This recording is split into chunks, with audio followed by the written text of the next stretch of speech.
Dear student, BSc part प्रथम वर्ष के विद्यार्थियों का आज की क्लास में सभी का स्वागत है। कोविड-19 के कारण आप महाविद्यालय में उपस्थित नहीं हो पा रहे हैं। उसी कड़ी में आपको ई कंटेंट के माध्यम से सिलेबस करवाया जाएगा। सर्वप्रथम मैं बताना चाहूँगा कि रसायन विज्ञान की 3 पुस्तकें, इनऑर्गेनिक केमिस्ट्री, ऑर्गेनिक केमिस्ट्री और फिजिकल केमिस्ट्री, ये 3 बुक पढ़ी जाएंगी और 3 ही एग्जाम पेपर होंगे। चौथा प्रैक्टिकल सब्जेक्ट है, प्रैक्टिकल होगा। एग्जाम पैटर्न में पर यूनिट 2 क्वेश्चन आएंगे। आपकी प्रत्येक सब्जेक्ट में 5 यूनिट हैं। 5 यूनिट में से 10 क्वेश्चन एग्जाम में पूछे जाएंगे।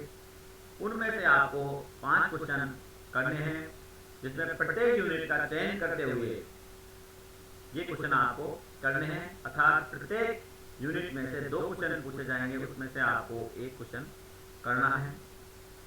कोविड-19 के चलते विश्वविद्यालय द्वारा इस परीक्षा पैटर्न में बदलाव किया जा सकता है।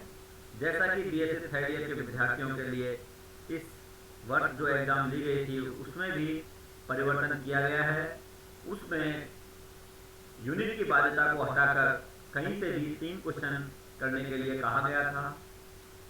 तो ऐसा नहीं माने कि आपको 3 क्वेश्चन करने हैं या 5 क्वेश्चन करने हैं। आपको विश्वविद्यालय के जो दिशा निर्देश हैं उनका पालन करते हुए रेगुलर आपको उनके दिशा निर्देश प्राप्त करने होंगे,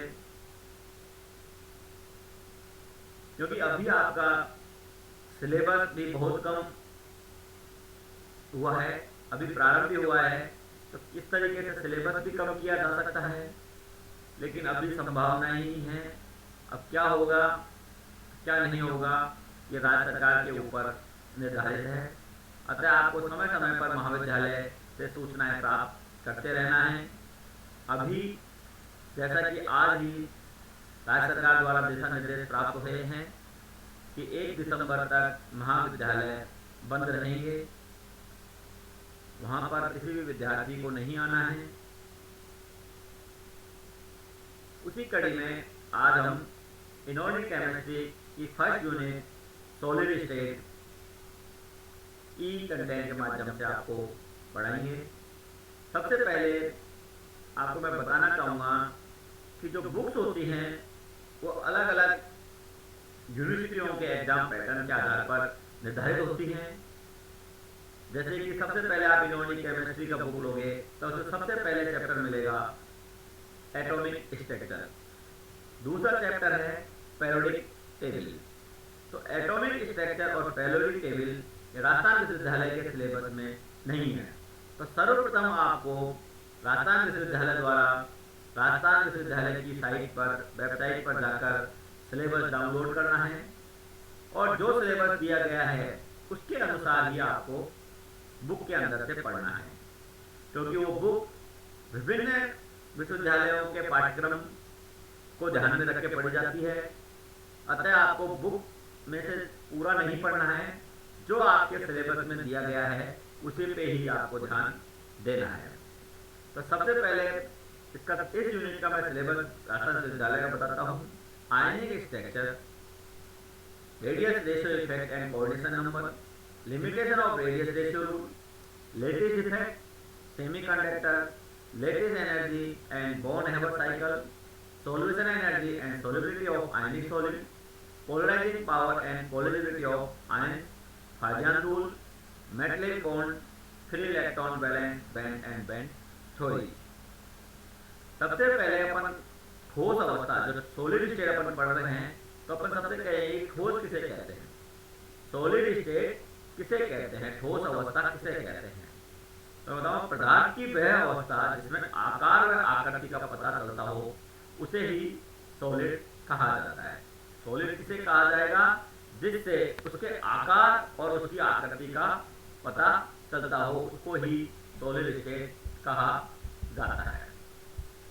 अब सॉलिड स्टेट को 2 क्लास के अंदर क्लासिफिकेशन किया गया है। पहला है क्रिस्टलाइन सॉलिड, दूसरा है एमार्फस सॉलिड। क्रिस्टलाइन सॉलिड उसे कहा जाता है जिसके अंदर वह क्रिस्टल के अवयवी कण एक निश्चित ज्यामिति में व्यवस्थित होते हैं, जैसे रेगुलर पैटर्न के अंदर व्यवस्थित होते हैं। रेगुलर पैटर्न जिसे कहेंगे जैसे ए बी, फिर वापस A B A B A B, इस तरह से एक ये रेगुलर पैटर्न है, ये नहीं ए के बाद में डी आ गया, इस तरह से plus minus plus minus plus minus, तो ये एक रेगुलर पैटर्न है, इसके अंदर व्यवस्थित होते हैं, उनको हम क्रिस्टलीय ठोस या क्रिस्टलाइन सॉलिड कहा जाता है। दूसरा है एमार्फस सॉलिड, वे ठोस पदार्थ जिनके अंदर संपूर्ण क्रिस्टल में अवयवी कण एक निश्चित ज्यामिति में व्यवस्थित नहीं होते हैं, उनको एमार्फस सॉलिड कहा जाता है। सबसे पहले यूनिट सेल, अपन यूनिट सेल किसे कहते हैं? The smallest building block of a crystal system is called a unit cell. किसी भी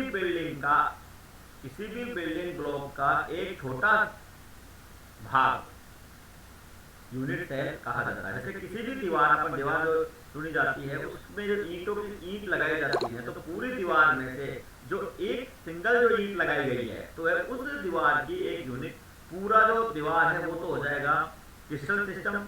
उस क्रिस्टल सिस्टम में से जो एक ईंट लगाई गई है वो उसकी यूनिट सेल कहलाएगी। जैसा कि डायग्राम में आपको दिख रहा है, ये पूरा जो है क्रिस्टल सिस्टम है, उसके अंदर से जो रेड पार्ट है, ये रेड पार्ट है, वो एक यूनिट सेल है, इकाई कोशिका है। एक 3 डायमेंशनल क्यूब का डायग्राम दिया हुआ है, इसके अंदर ये जो रेड पार्ट है एक यूनिट सेल कहा जाता है। अब टाइप्स ऑफ यूनिट सेल कितने प्रकार की होती हैं? सबसे पहले है सिंपल और प्रिमिटिव यूनिट सेल। सिंपल और प्रिमिटिव यूनिट सेल के अंदर अवयवी कण, जो कण पाए जा रहे हैं, ये दिख रहे हैं आपको नीले नीले, जो अवयवी कण केवल कोनों पर ही स्थित होते हैं। जैसे इसके अंदर एक क्यूब है, उसके अंदर कोनों पर कितने हैं? 1 2 3 4 5 6 7 8, तो 8 अवयवी कण केवल कोनों पर ही स्थित होते हैं, इसको कहते हैं अपन सिंपल प्रिमिटिव सेल। दूसरा है बॉडी सेंटर यूनिट सेल, इसमें अवयवी कण केवल कोनों पर ही स्थित होते हैं, इसके साथ साथ कोशिका के केंद्र में भी स्थित होते हैं। मतलब अपन ने प्रिमिटिव यूनिट सेल देखा था, उसके अंदर 8 कोनों पर स्थित थे, 8 कोनों पर तो स्थित होते ही हैं इसके अंदर, और इसमें केंद्र में भी स्थित होते हैं, कहते हैं BCC, body centre unit cell. तीसरे प्रकार का है FCC, जो कहेंगे अपन फेस सेंटर यूनिट सेल। इसमें जो अवयवी कण होते हैं मात्र कोशिका के कोनों के साथ साथ फलक पर भी उपस्थित होते हैं। मतलब कोनों पर तो स्थित होंगे, कोनों पर कितने व्यवस्थित होंगे? 8, और उसकी जो फलक पाई जाएंगी उन पर भी स्थित होंगे। एक यूनिट, एक जो क्यूब है उसके अंदर कितनी फलक होंगी? उनके अंदर 6 फलक होंगी, उन पर भी उपस्थित होंगे। Number of particle per unit cell, per unit cell के अंदर कितने पार्टिकल होंगे?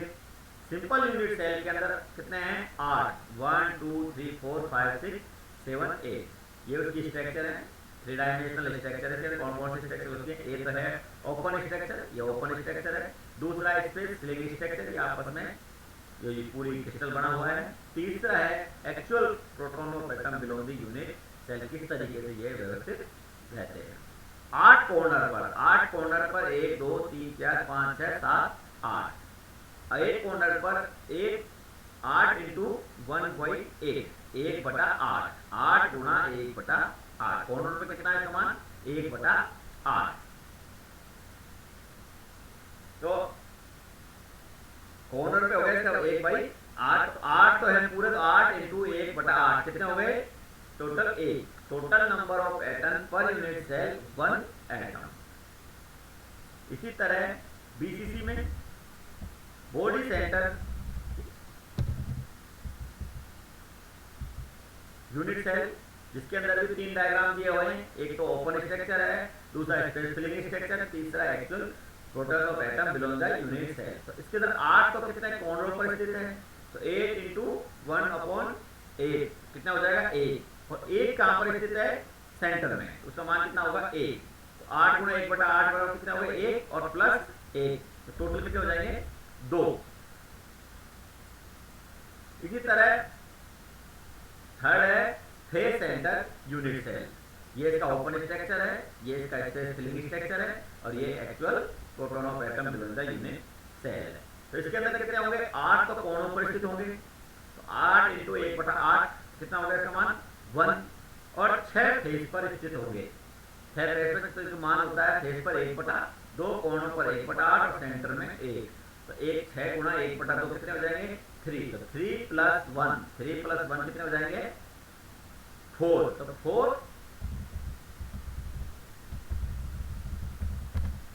यूनिट पर यूनिट सेल के अंदर 4 एटम्स होंगे। अब है structure of the inorganic compound. Inorganic compound का स्ट्रक्चर इस प्रकार से पाया जाएगा। सबसे पहले इसके लिए अपन रेडियस रेशियो, त्रिज्या अनुपात, त्रिज्या अनुपात किसे कहते हैं, किसी भी क्रिस्टल के अंदर धनायन व ऋणायनों का अनुपात त्रिज्या अनुपात कहलाता है। तो रेडियस रेशियो का मान अगर 0.155 से कम है तो कोऑर्डिनेशन नंबर की संख्या होगी 2:2, समन्वय संख्या क्या होगी 2:2। तो ज्योमेट्री किस प्रकार की होगी, लीनियर। क्रिस्टल स्ट्रक्चर इस प्रकार का भी कोई ज्ञात नहीं है। इसके एग्जाम्पल है HF2-। ये जो टेबल दी गई है इसकी अपन अभी पूरी डिटेल से व्याख्या करेंगे। ये टेबल तो इसलिए है कि आपको बेस बनाने के लिए कि आपको इससे पता हो जाए कि किसके बीच में कितना कौन सा स्ट्रक्चर होगा और किस प्रकार की ज्योमेट्री होगी। इसी तरह अगर रेडियस रेशियो का मान 0.155 से लेकर 225 तक है तो 3:2 समन्वय संख्या होगी, कोऑर्डिनेशन नंबर होगा, ज्योमेट्री ट्रायगोनल सिलेंडर होगी और पॉलीमिलेटिक मेटाबोरेट इसकी क्रिस्टल स्ट्रक्चर होंगे। एग्जांपल है B2O3। इसी तरह 0.225 से 0.414 4:4 इसकी स्ट्रक्चर टेट्राहेड्रल होगी, इसमें जिंक ब्लेंड और रूटाइट स्ट्रक्चर होगी। इसी तरह 0.14 से 0.732 तक ऑक्टाहेड्रल स्ट्रक्चर होगी, इसमें समन्वय संख्या का मान 6:6 व 6:3 होगा। FCC रॉक सॉल्ट स्ट्रक्चर होगी और 0.732 से अगर इसकी अधिक है तो 8:8, 4:8 और 8:4, तो इसकी ज्योमेट्री क्यूबिक होगी।